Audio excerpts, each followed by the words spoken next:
Olá pessoal, esse é mais um vídeo da disciplina de Cálculo Fundamental e hoje nós vamos falar sobre funções potência.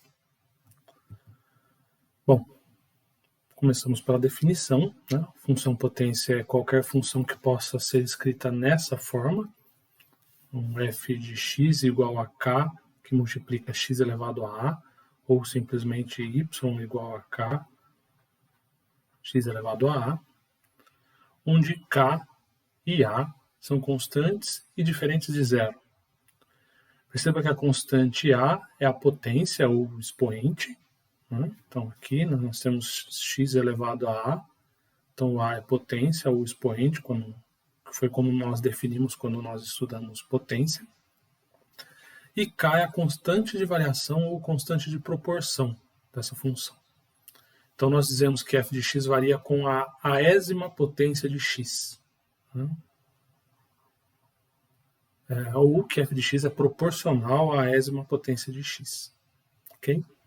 Então, essa é a função potência, em sua forma geral. Aqui a gente vai analisar algumas funções potência específicas, tá? Então eu vou colocar aqui de forma geral, fica fácil da gente comparar. Opa, aqui eu inverti, né? X elevado a A. Tá? Depois a gente vai falar do A elevado a X. Então verifique a potência e a constante de variação para cada função. São duas aqui, no caso o exemplo A e o B posteriormente. Represente-a graficamente e analise-a. Analise com respeito a algumas das características que nós estudamos anteriormente, como se a função é contínua, se ela é crescente, se ela é limitada e assim por diante. Tá? Então a função desse primeiro exemplo é raiz cúbica de x. Lembra, a gente já viu que raiz cúbica de x pode ser reescrito como x elevado a 1/3. Né? Então, como uma potência cujo expoente é fracionário e o denominador é a ordem da raiz. X a 1/3 é a mesma coisa que 1 que multiplica x a 1/3. Então, por comparação, né? Comparando esse f de x reescrito com a forma geral de uma função potência, a gente consegue verificar que 1/3 é o expoente, então corresponde ao a, tá? E a constante de variação, que é o k, é 1. Okay? Então, para se identificar qual é o expoente, a constante de variação de uma função potência, basta a gente reescrever ela de tal forma que seja possível, por comparação, identificar quem é k e quem é a. Bom, aqui eu coloquei, né, o gráfico, então a representação gráfica dessa função. Tá? E aí a gente faz a análise daqueles pontos que nós já tínhamos observado antes, como eu disse. Então, qual é o domínio dessa função? É o conjunto de todos os números reais. Tá? Aqui eu não vou ter nenhum problema, nenhuma restrição quanto aos valores que o x vai poder assumir, porque aqui é uma raiz cúbica e não uma raiz quadrada. Qual é a imagem? Bom, se o domínio vai ser o conjunto de todos os números reais, a imagem também. A gente consegue verificar aqui pelo gráfico que essa é uma função contínua, então ela não apresenta descontinuidade de nenhum tipo em nenhum ponto aqui, pelo menos no intervalo que a gente está observando. Ela é crescente para todo x, então se eu pegar, né, dois valores de x consecutivos, né, e fizer a diferença dos f de x, eu vou sempre observar resultados positivos, então isso significa que a função é crescente. Ela é simétrica com relação à origem. Lembra, na última ou penúltima aula, no último penúltimo vídeo, nós falamos sobre simetria para funções, né? Essa função é uma função simétrica com relação à origem e, consequentemente, ela é uma função ímpar. Tá? Ela não é limitada nem superior nem inferiormente, então aqui a gente limitou, né, o range de observação aqui da função. Então, em x Eu estou observando valores de menos 4,7 até 4,7 e em y de menos 3,1 a 3,1. Mas, de fato, isso aqui sempre vai, né, diminuir e aqui sempre vai aumentar. Então, isso significa que não tem limite superior nem inferior. Tá? Não tem extremos locais, ou seja, não vamos observar aí pontos de máximo ou de mínimo. E também não tem assíntotas, né? No próximo exemplo tem assíntota, a gente vai lembrar desse conceito. Existe algo que a gente não trabalhou, vocês vão ver em cálculo 1, né? Que é o conceito de limite. Então dá para analisar o comportamento dos extremos do domínio, né? Então, para valores extremos de x. Então, se eu fizer o limite de x tendendo a menos infinito, né? Assim que eu leio isso aqui, da função f, que é a raiz cúbica de x, né, eu vou ter como resultado menos infinito. Ou seja, né, se eu for observando valores de x cada vez menores, tendendo a menos infinito, ou se aproximando de menos infinito, né, o resultado do y, ou seja, o resultado da função, é menos infinito. A análise é semelhante se eu analisar o outro extremo, né? Ou seja, se eu fizer x tender a mais infinito, x tendendo a mais infinito, a função f vai também tender a mais infinito. Tá? Então, x tendendo a infinito, esse y aqui vai ficar cada vez maior. Menos infinito, o y vai ficar cada vez menor. Okay? Só uma observação, né? A função raiz cúbica de x é a inversa da função cúbica, né? Que seria um x igual a y ao cubo. Okay? O segundo exemplo de função potência é 1 sobre x quadrado. Né? Então, de novo, é importante, vamos só copiar isso aqui para já deixar próximo aqui, porque alguns dos fatores que a gente precisa são só comparações, né? Então, o f de x igual a 1 sobre x ao quadrado. Na verdade, eu coloquei f, mas aqui seria, para ficar mais apropriado ao exemplo, aqui um g, né? Então, g de x igual a 1 sobre x ao quadrado.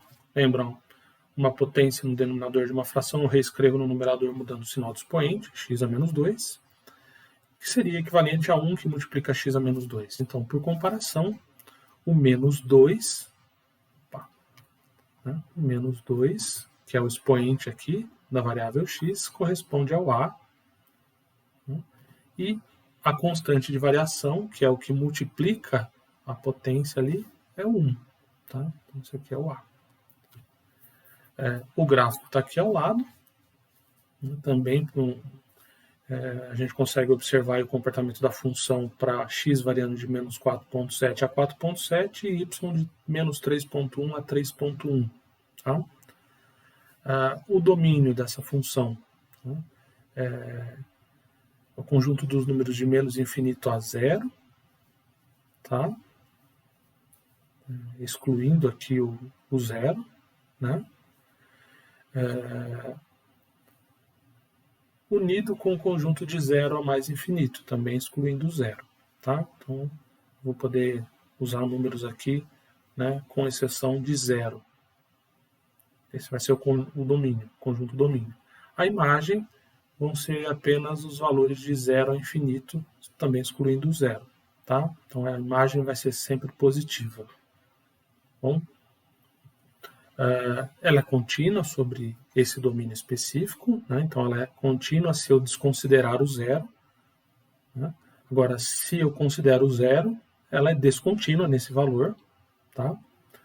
Ela é crescente de menos infinito a zero e decrescente de zero a infinito. Tá? Ela tem simetria com relação ao eixo y. Consequentemente, ela é uma função par. Então, ela é limitada inferiormente, ou seja, eu não vou conseguir ver valores aqui de y menores do que o que eu observo no gráfico, tá? Mas superiormente não há limite. Não tem extremo local, máximo, mínimo. A assíntota, né, é o y igual a zero, tá? Isso, a assíntota horizontal, e a assíntota vertical é x igual a 0. Tá? Então, a gente não vai ver a função assumir esses valores de y e de x, horizontal e verticalmente. Aí é aquela análise de limite, né, que seria o comportamento nos extremos do domínio. Se eu fizer o limite dessa função para x tendendo a menos infinito, ou seja, né, x tendendo a menos infinito, lembre, esse é o eixo x, esse é o eixo y. Tá? Para x tendendo a menos infinito, o limite vai ser 0. Tá? Então, os valores obtidos aí pela função vão cada vez ficar mais próximos de 0. Para mais infinito, a mesma coisa. Tá? Ela vai ficar, o comportamento dessa curva vai ser cada vez mais próximo de 0, tendendo a 0. Né? Aqui tem uma observação que existem várias leis físicas, né, que têm um comportamento semelhante a desse exemplo, ou seja, que é proporcional ao inverso do quadrado. Então, por exemplo, força de atração gravitacional, né, força elétrica, que é a lei de Coulomb, são todas forças, né, que são proporcionais ao inverso do quadrado da distância. Tá? E o que vai mudar, por esses dois exemplos que eu dei, é o K, é a constante de proporcionalidade. Né? Então, na força de atração gravitacional, ela vai depender de uma constante constante gravitacional das massas dos dois corpos envolvidos, e na força elétrica vai depender também de uma constante e do módulo das duas cargas que vão estar interagindo. Tá? Mas é interessante que existem, né, situações físicas que são modeladas por funções que têm essa aparência. Tá? E aqui, para finalizar o vídeo sobre funções potência, né, existem aqui dois gráficos gerais, né, um deles trabalhando para valores de K maiores do que 0 e outro valores de K menores do que 0. Tá? Então, lembre, nossa função potência é o f de x igual a k, que multiplica x elevado a a, tá? Assumindo um x maior ou igual a 0. Tá? Sempre que eu fizer, né, o valor de x igual a 1, né, o y vai ser k. Né? Faz x igual a 1 aqui, 1 elevado a qualquer número vai ser 1, então o y fica igual a k. Então, os gráficos aqui, né, independente de k positivo ou negativo, né, tem um ponto bem determinado aqui, tá? Com coordenadas 1 e k. Bom, elas também vão passar pelo 0, né, pela origem. Então, para quando x for 0, o y vai ser 0. Tá? Seria esse ponto aqui. Agora, dividindo, né, a análise entre K positivo e K negativo. Quando K é positivo, né, toda a análise gráfica vai se dar aqui nesse primeiro quadrante. Então, quando eu for observar, né, o que acontece, assumindo um K positivo, o que acontece quando A for menor do que 0, né, o A aqui é o expoente da potência, eu vou ter esse comportamento aqui, né, essa função decrescente. Tá? Se o A for maior do que 1, eu vou ter esse comportamento aqui crescente. Se o A for igual a 1, né, A igual a 1 aqui, eu vou ter uma reta, né, f de x igual a kx. Tá? E para A, assumindo valores entre 0 e 1, eu vou ter essa função aqui também crescente. Tá? Para os casos em que o K for menor do que 0, eu tenho um comportamento de certa forma semelhante, mas ele vai se dar aqui nesse quarto quadrante. Tá? Então, também tenho aqui comportamento da curva para quando A é menor do que 0 e K menor que 0, A maior do que 1, A entre 0 e 1 e o caso de A igual a 1, uma reta também. Tá? E aqui são mais algumas análises complementares, né, para essa função, para os gráficos de função de potência. Tá? Então é isso, pessoal. Essa é a função ou funções potência, né? Ela Até agora nós já vimos as funções polinomiais, funções de primeiro e segundo graus. Agora funções potência. Na sequência nós vamos ver aí mais algumas funções, né, para finalizar a nossa disciplina de cálculo fundamental. Então até o próximo vídeo.